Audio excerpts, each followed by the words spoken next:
ஒரு படத்துக்கு அளவுக்கு அதிகமா எக்ஸ்பெக்ட் பண்றதும், அது எதிர்பார்க்காத மாரி போறதும் தமிழ் சினிமாவுக்கு ஒண்ணும் புதுசு இல்ல. ஆனா, கோலிய இந்த அடி அடிக்கிறதுக்கு காரணம், படத்துக்காக அவங்க பண்ண ப்ரொமோஷன், அதுல தாறுமாறா விட்ட வார்த்தைகள் தான். ஒரு பக்கம் லோகேஷ் கனகராஜ், படத்துல நம்ம எதெல்லாம் ரொம்ப மொக்க சீன் நெனச்சிட்டு இருந்தோமோ, அதுக்கெல்லாம் பெரிய பில்டப் குடுத்து இன்டர்வியூ குடுத்திருந்தாரு. "சார் அது அப்படி சார். சார் இது இப்படி சார்." எப்படி சார்? இன்டர்வியூல பேசின பேச்ச ஸ்க்ரீன் பிளே ரைட்டிங்ல கொண்டு வந்திருந்தாலே படம் எங்கேயோ போயிருக்கும். லோகேஷ் கனகராஜ கூட மன்னிச்சிடலாம். இந்த நாகார்ஜுனா ஒண்ணு சொன்னாரே, "கூலி படம் 100 பாஷாவுக்கு சமமாம். பாஷா படத்த முன்ன பின்ன பார்த்திருக்கியா?" அப்படின்ற மாதிரியான கேள்விய தான் நெட்டிசன்கள் இப்ப கேட்டுட்டு வராங்க. இதே மாதிரி தான் கொஞ்ச நாளைக்கு முன்னாடி தக் லைஃப்னு ஒரு படம் வந்துச்சு.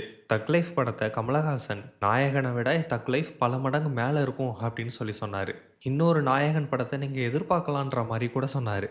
ட்ரெய்லர் கட்லாம் பார்த்துட்டு நிஜமாவே பூரிச்சு போயிட்டோம். ஆனா படம் பார்த்ததுக்கு அப்புறம் தான் தெரிஞ்சது. தக் லைஃப் சரி, கோலியும் சரி, ஏன் இப்படி எங்கள வார்த்தையில ஸ்கேம் பண்றீங்க? அப்படிங்கிற மாதிரியான கேள்விய தான் எழுப்ப தோணுது.